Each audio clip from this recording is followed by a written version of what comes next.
Hey there, everybody. Welcome to our review of The Boys Season 3, Episode 6. I think it is fair to say this is probably the most anticipated episode, maybe of the entire series. And I really enjoyed it. I'll say mostly I'm surprised by the way in which I enjoyed it because I thought this was going to be like a shocking episode. It was more emotional than I expected. Yeah, there was a lot of emotional moments in it. I didn't expect that, but I mean, yes, this was very highly anticipated. I mean, the comics really did it justice, so I was very curious to see if they were gonna be able to hold it to that same standard. And I understand that the comics are different than the TV show, obviously, Yeah.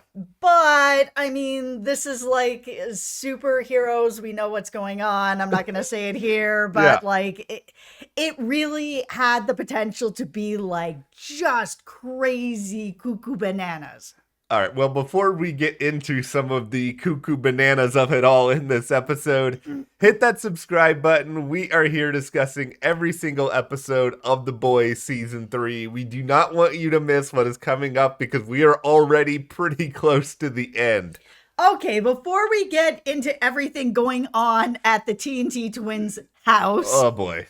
let's sort of get into some of the stuff that happened at the beginning of this episode because we did see a lot of the fracturing that's already kind of going on within the boys is getting worse. We saw Mother's Milk teaming up with Starlight because both of them are just like, nah, what's going on with Huey and Butcher and the way that they're handling this? It's not the way that we want to handle this. I mean, Frenchie and Kamiko are dealing with their own stuff with Yeah. little Nina and all that. They're all broken up, which is going to happen from time to time, but I really want to see the boys come back together. It's part of what I love about this show is seeing them together trying to fight something that's so much bigger than them.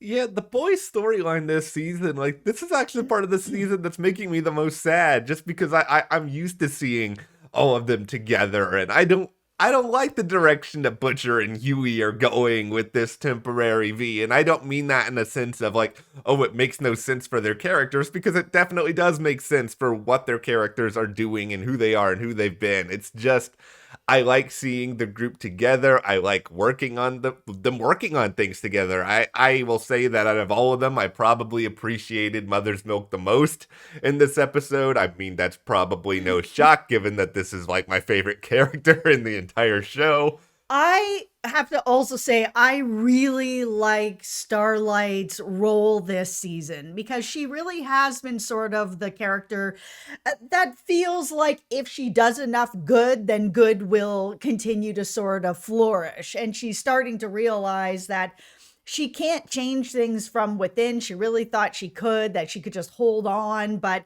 with Huey going off the rails and their relationship is really falling apart now, and him doing the temporary V multiple times, like she realizes that it's just not working. Like she can't just kind of keep holding on until Huey gets it together. That she's done with it. And I was waiting for like how long is it going to be until Starlight is done? And here it is. She is done. I was worried going into a lot of this because this show is so cynical and so just unbelievably dark that anytime you sort of see someone stand up and be like, I'm for good, like unadulterated good, like wholly doing the right thing. I didn't know if it would work, but it really did. Like I actually fully bought in the Starlight speech at the end of this episode where she publicly throw Homelander just straight under the bus. And I was just like, you deserve this moment. You have put up with so much garbage from the very first episode with the freaking deep to where you are now to what Homelander has been doing to the sacrifice you were making because of Huey in trying to go along with his plan. I have no idea if this is going to work. It may end up going really, really badly, but I appreciate the effort. Yeah, that's the thing about this is she's kind of like, oh, Homelander's gonna really regret making me the sweetheart of America because now I'm gonna come forward and I'm gonna use my influence. We saw Victoria even try to be like, hey, let's make a deal, and Star's like, no, I'm not doing that. Like, I'm Yeah. done with this. And we saw her at the end go live on whatever social media, Instagram, whatever, and just be like, here's the truth of everything. All these people are dead. Homelander is this, and I quit. She just went out in a ball of flames. And we'll see how it actually ends up standing because we've seen people in real life do stuff like this, Yeah. and the media twists it, and companies will twist it, and then it's kind of like whatever the truth was for this person just gets buried in this mountain of other stuff, some truth, some lies, some made up stuff. Like, it turns into something else entirely, and we know how powerful Vought is. There is, I guess, a concern that Homelander could come out the next day and be like, oh, the video was faked. Maybe there's a soup who can be a shapeshifter. Maybe that person shapeshifted into Annie and that's not really Annie talking. Like, yeah, I could see any of sort of these things happening. The other fear is sort of almost what Homelander said earlier this season, where if he can't be the hero, he's fine being the villain, and he could take out a lot of people really, really fast. Yeah, and Starlight pretty much just opened the door for that to say, Homelander is this, and this is how it really is, and she did open this door. So is he going to walk through it, or is he going to try to cover it? And that's sort of going into the next episode. How is that really going to come together for him? Because Homelander has some other problems as well. We saw that huge fight with him and Soldier Boy, where Homelander was kind of like, I really admired you. You were someone that I really looked up to. And Soldier Boy was kind of like, and who are you again? Like, I don't even know you. Like, I don't know you. You're nobody, kind of thing. That whole fight sequence was so good. It was like a 10 out of 10 watching them fight, then Butcher getting in on the fight, where Homelander's like, what is going on? Everybody's discovering that, like, Butcher's got powers, Huey's got powers. They're all getting really confused. And to see that it took 3 of them to hold Homelander down, Butcher, Huey, Soldier Boy, to hold him down, and he could still get away. Yeah. It is just a reminder of how powerful he is. I love this fight scene, and I think it's because, there was all this action, there were these high stakes to it, but there was also there was humor in the setting of the fight scene. There were so many different character motivations like clashing. It felt really, really earned. I know this show made us wait forever to get like real Jensen Ackles content, but it legitimately, it paid off big time in a lot of this, and I think we even understand more of what Soldier Boy is trying to do. There's a real irony here that his superhero team is known as Payback. What is it that Soldier Boy wants?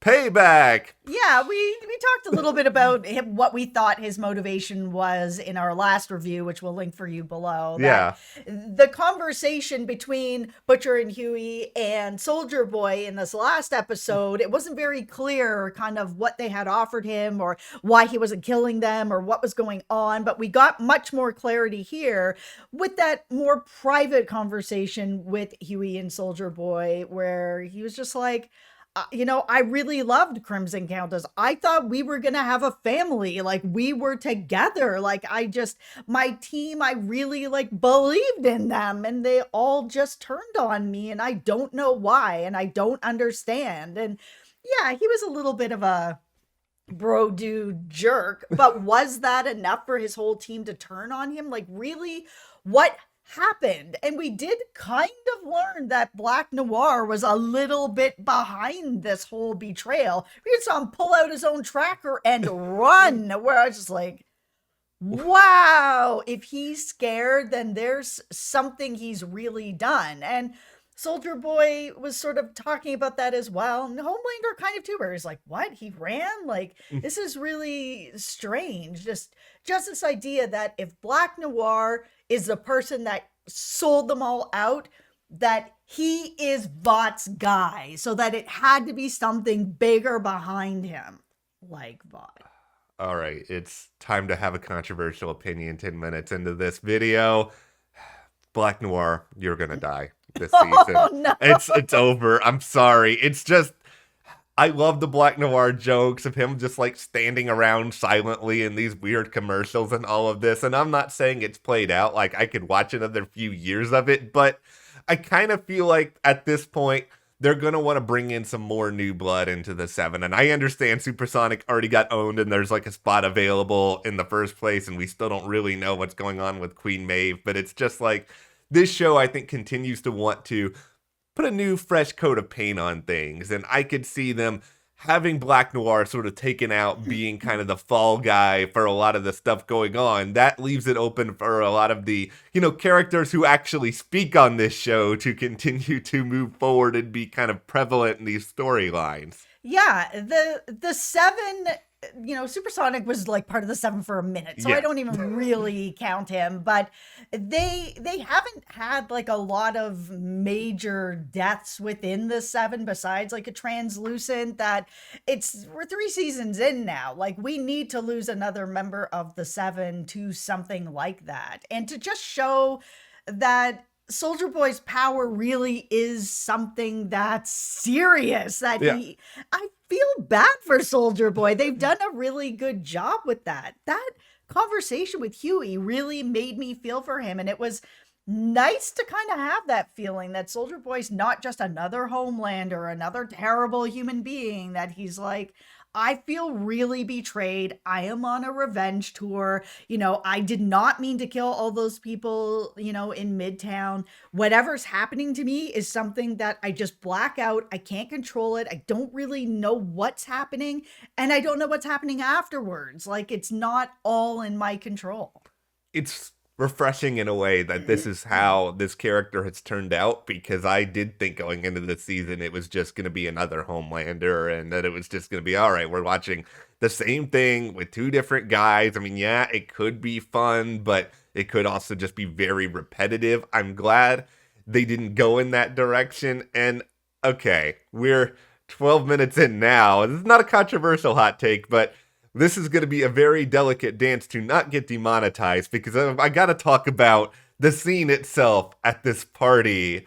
There was a lot of shocking stuff in here. There was not a lot of clothing at various points. There was a lot of very just like, what? But I was more shocked by what happened with Termite at the start of this season than anything within this. I would say from a shock value, this episode didn't actually throw me as much as I kind of thought it would going in. 100%. That is exactly where I landed with this particular part of the episode. Yeah.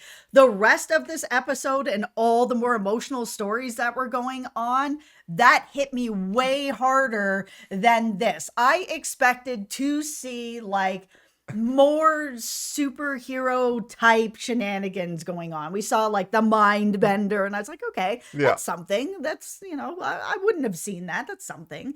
But a lot of the jokes, like they really started out with the most obvious sort of jokes where like Mother's Milk opens a door and he's covered in what. And I'm just like, okay, well, I expected that joke. That was a given that I was going to get that joke. And because that joke started off sort of the series of everything, I was kind of like, I don't know. You guys have set me up with something that I expected. Yeah. Absolutely 100% expected to see. And I think all of you guys probably expected that type of a joke too, where I was just like, okay, they better give me something else that's really superhero-ish, if that makes sense.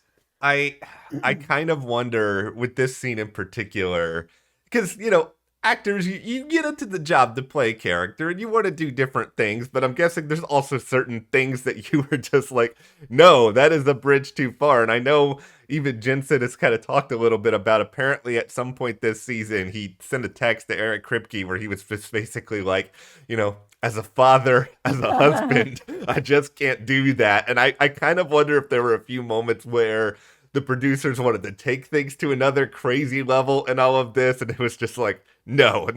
But the thing is most of the craziness was with the extras that were on set. So,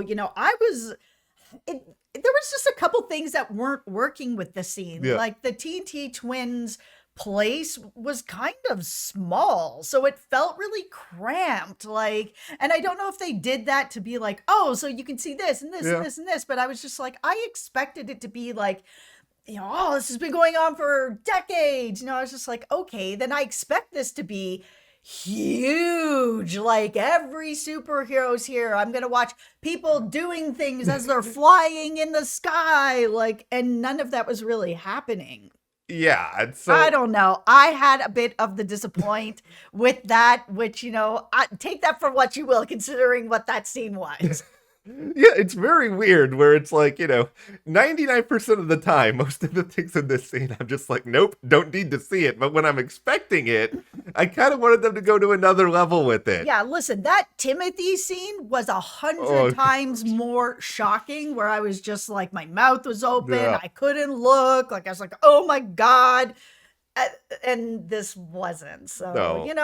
leave us in the comments if you felt like they really did it justice, or if you're kind of like, it was okay. Like, I get what it was, but, it didn't really do it, or, you really liked it. Well, probably my favorite part of a lot of this was just actually watching Mother's Milk try to just like beat up, seeing Billy, and then him continually attacking him. He's just like got the baseball bat and it's just like doing nothing. Seeing him confronting Soldier Boy, where he was like, you killed my family, and he was just like, which family is that? I was just like, oh my God.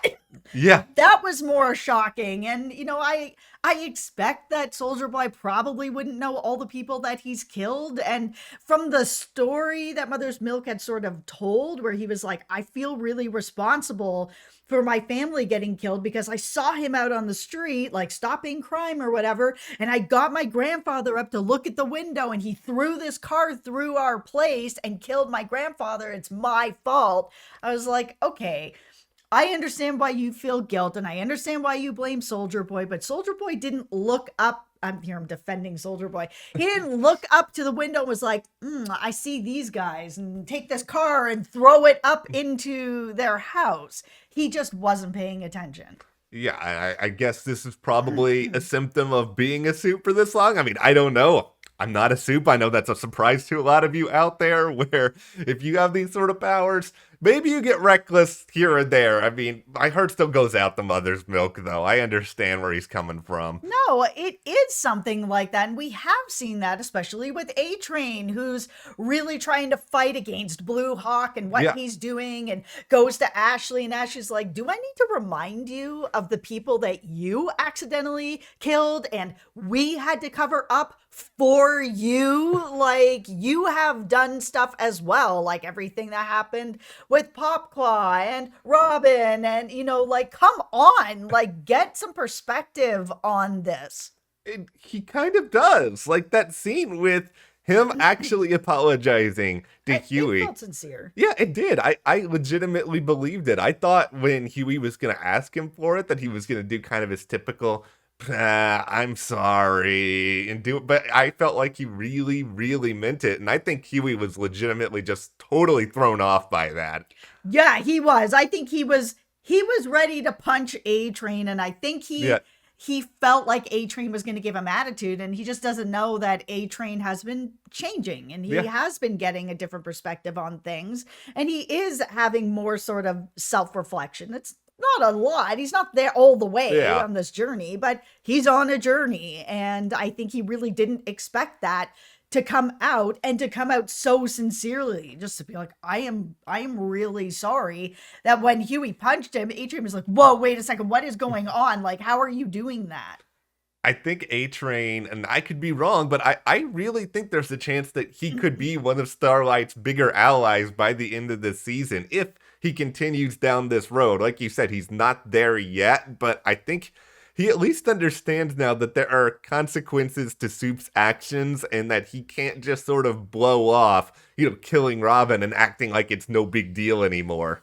Well, looks like Blue Hawk is dead. So I mean, we saw A Train actually use his powers again, which is something that he's been extremely Yeah. afraid to do. He's been told by the doctors, if you do this, you could die, and he just can't hold it in anymore. He drags literally Yeah. Blue Hawk throughout the city, and at the end of it, we saw his heart is going. He's laid out. I don't think he's dead, but he's at least seeing, what the consequences of using his powers are going to be on him. Yeah, like I think he's gonna make it. I don't know exactly how he's gonna make it, what it means for his powers moving forward, but I will say, Blue Hawk, I will not miss you. You sucked. No, get out of You here. were a loser.